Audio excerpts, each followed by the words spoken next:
87वें number श्लोक का उच्चारण। धर्मांग में तदिह मार्दव नामधेयं जात्यादि गर्व परिहार मुशन्ति संतः तद्धार्यते किमुत बोधदृशा समस्तं स्वप्नेन्द्रजाल सदृशं जगदीक्षमाणैः। अर्थात जाति एवं कुल आदि का गर्व ना करना, इसे सज्जन पुरुष मार्दव नाम का धर्म बतलाते हैं। यह धर्म का अंग है। ज्ञानमय चक्षु से समस्त जगत को स्वप्न अथवा इंद्रजाल के समान देखने वाले साधु जन क्या उस मार्दव धर्म को नहीं धारण करते हैं? अवश्य धारण करते हैं। अभी हमने 82 से लेकर के 86 नंबर तक के श्लोकों में उत्तम क्षमा धर्म को समझा था। अब यहाँ जो 87वें नंबर का श्लोक है, इसमें और 88वें नंबर श्लोक में उत्तम मार्दव धर्म को समझेंगे। 87वें नंबर श्लोक में यहाँ कहा गया कि जाति एवं कुल आदि का गर्व ना करना, इसे सज्जन पुरुष मार्दव नाम का धर्म बतलाते हैं। सीधी सी और संक्षिप्त परिभाषा है कि जाति और कुल का गर्व नहीं करना उत्तम मार्दव धर्म है। इसमें क्या होगा कि जो जाति होती है वो अपनी जो मामा पक्ष की, मेरे नाना आए हैं या मेरे मामा राजा हैं या हमारे मामा की चलती है, नाना की चलती है, तो जो मामा पक्ष के लोगों में यदि कोई पद है, उनकी प्रतिष्ठा है और उसका अभिमान स्वयं करना, ऐसा गर्व करना, ये अहंकार और मान का सूचक है।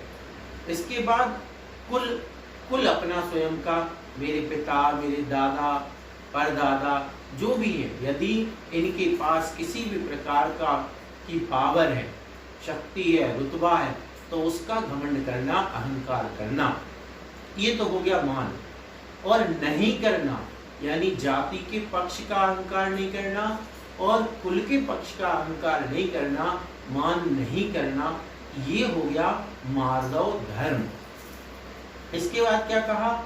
यह धर्म का अंग है। ज्ञानमय चक्षु से समस्त जगत को स्वप्न अथवा इंद्रजाल के समान देखने वाले साधु जन क्या उस मार्दव धर्म को नहीं धारण करते हैं? अब देखो कितनी बड़ी बात है कि जब यह जगत जो है, संसार है, ये कैसा है? स्वप्न की तरह है। स्वप्न कितनी देर स्थिर रहता है? नींद खुली, सपना गया। तो इसलिए स्वप्न अपना नहीं होता है।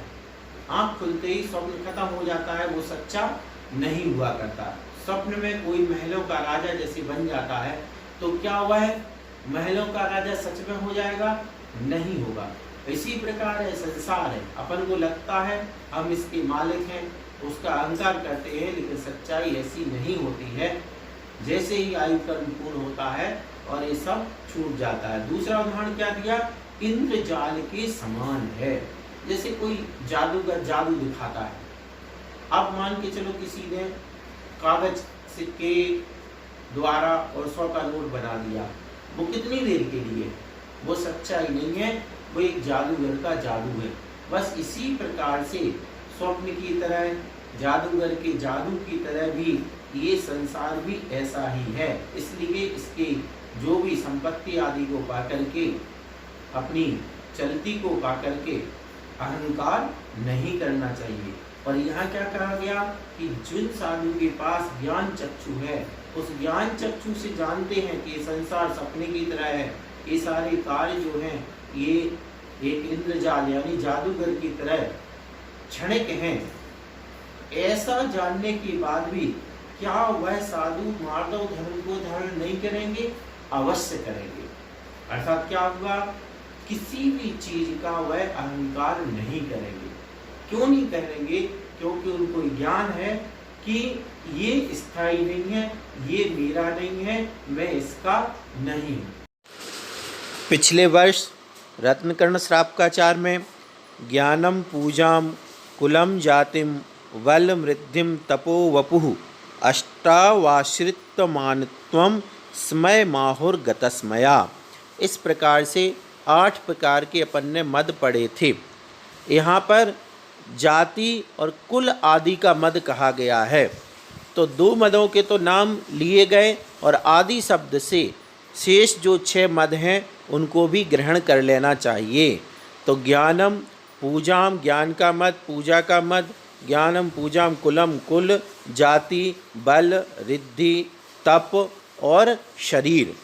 तो इस प्रकार जो 8 प्रकार के मद हैं, उन 8 प्रकारों के मद नहीं करना या अहंकार नहीं करना मार्दव धर्म के अंतर्गत आएगा। तो आदि शब्द से शेष जो बचे हुए मद हैं वो भी ग्रहण करने योग्य हैं। इस प्रकार से यह श्लोक हमें समझना चाहिए। 88वें नंबर श्लोक का उच्चारण। कास्था सदमणि सुंदरे पिपरितो दंदय्यमानाग्निभिः पायादौ तु जरादिभिः प्रतिदिनं गच्छत्यवस्थान्तरम् इत्यालोचयतोर्दीप्रशमिनः सस्वद्विवेकोज्ज्वलो गर्वस्यावसरः कुतोऽत्र घटते भावेषु सर्वेष्वपि। अर्थात सब ओर से अतिशय जलने वाली अग्नियों से खंडहर रूप दूसरी अवस्था को प्राप्त होने वाले सुंदर गृह के समान प्रतिदिन वृद्धत्व आदि के द्वारा दूसरी यानी जीर्ण अवस्था को प्राप्त होने वाले शरीर आदि बाह्य पदार्थों में नित्यता का विश्वास कैसे किया जा सकता है, अर्थात नहीं किया जा सकता है। इस प्रकार सर्वदा विचार करने वाले साधु के विवेक युक्त निर्मल हृदय में जाति कुल एवं ज्ञान आदि सभी पदार्थों के विषय में अभिमान करने का अवसर कहाँ से प्राप्त हो सकता है। श्लोक में अपन ने उत्तम मार्दव धर्म का स्वरूप समझा। 88वें श्लोक में यहाँ भी उसी उत्तम मार्दव धर्म को और समझाते हुए आचार्य कहते हैं कि सब ओर से अतिशय जलने वाली अग्नियों से खंडहर रूप दूसरी अवस्था को प्राप्त होने वाले सुंदर गृह के समान, जैसे क्या होता है, प्रतिदिन वृद्धत्व आदि के द्वारा दूसरी अवस्था को प्राप्त होने वाले शरीर आदि। क्या मतलब, जैसे कोई मकान है वह निरंतर क्या हो रहा है, जीर्ण शीर्ण हो रहा है। अपन को एकदम से देखने में नहीं आ रहा है लेकिन वह जीर्ण शीर्ण हो रहा है। इसी प्रकार प्रतिदिन वृद्धत्व आदि के द्वारा जीर्ण अवस्था को प्राप्त होने वाला अपना यह शरीर है। तो इस शरीर पर भी अहंकार नहीं करना, तो शरीर का मद नहीं करना। एक तरीके से शरीर आदि बाह्य पदार्थों में नित्यता का विश्वास कैसे किया जा सकता है।